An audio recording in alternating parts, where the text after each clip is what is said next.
Internet স্পিডে আপনারা 142টি দেশের মধ্যে গত বছর 126তম ছিলাম। এরপরে আমরা আরও ডেভেলপ করে 111তে সম্ভবত আসছি। এই স্পিড আমাদের ইন্টারনেটের জন্য সবচেয়ে বেশি প্রয়োজন। এই স্পিড বাড়ানোর জন্য নেক্সট কি কার্যক্রম এবং স্পিড না থাকার কারণে মাননীয় মন্ত্রী, আপনারা আমাদের যে ফোন অপারেটর যাদের ফোন সিম আমরা ব্যবহার করি, তারা বিভিন্ন ধরনের এমবি বিভিন্নভাবে কেটে নেয়। এই অভিযোগগুলো আপনি জানেন। এইগুলা আমরা এন্ড ইউজার তারা ফোন কোম্পানির সাথে আমরা কুলায় উঠতে পারি না। আপনি জানেন যে এই ধরনের কোনো প্রতারণা হইলে আমরা জিডিও করতে পারি না।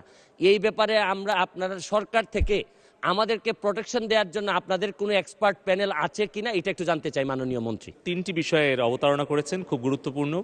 প্রথমত হচ্ছে যে আমাদের ইন্টারনেটের স্পিড। আমি আনন্দের সাথে বলতে পারি যে বাংলাদেশে